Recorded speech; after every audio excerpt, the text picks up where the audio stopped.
Anti-Christian bias. The topic is actually much more complex than it would appear. This is an educational video.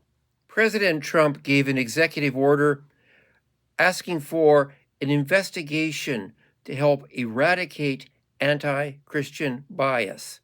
The Trump administration seems to think that the Biden administration was part of the problem. Let me explain. President Joe Biden announced Transgender Day of Awareness, and that was perceived by some people in the Trump administration to be an attack on Christianity. I would say the first problem with that assumption is that Joe Biden is not Christian, when in fact Joe Biden is a very devout Christian. Some holidays are set on a specific day. Every December 25th, for example, is Christmas.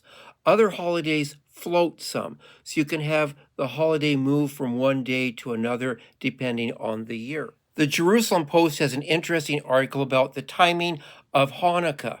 There are times when Hanukkah is at the same time as Christmas, but there are times when it's not. And according to this article in the Jerusalem Post, Hanukkah has been on Christmas Day, the start of Hanukkah, about 4 times in over 100 years. Should Joe Biden have announced that it was Hanukkah on a day when Hanukkah coincided with Christmas, that would not mean that Joe Biden was being anti-Christian. He's just acknowledging the fact that the two holidays at times come together. The start of Hanukkah can coincide with Christmas Day. One of the major Christian holidays is Easter, and it floats. It's like Hanukkah. It's not on the same day every year. Trans Day of Visibility, unlike Easter, doesn't float. It's been on the same day, March 31st, since 2009. When Joe Biden, a Christian, announces that there is Trans Day of Visibility, he is not doing something that is un-Christian. There are many times in Christian churches where we celebrate two things at the same time. We may celebrate the birthday of a church denomination or a saint or something like that at the same time that other celebrations in the church cycle are taking place.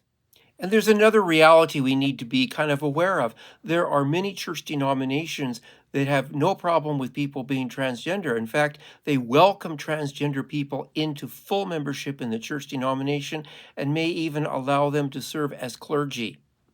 So this is not a case of Christian versus non-Christian. It's a case of a different doctrinal position. I believe that the Trump administration needs to investigate all forms of anti-Christian bias if they're going to do this, including Christian versus Christian anti-Christian bias. This is important. Northern Ireland, for example, for years and years had wars, states of war and states of terrorism existing between Protestants and Catholics. Given the nature of anti-religious bias and how it can become violent, I believe that the Trump administration needs to investigate anti-religious bias targeting every single religious group, not just Christians.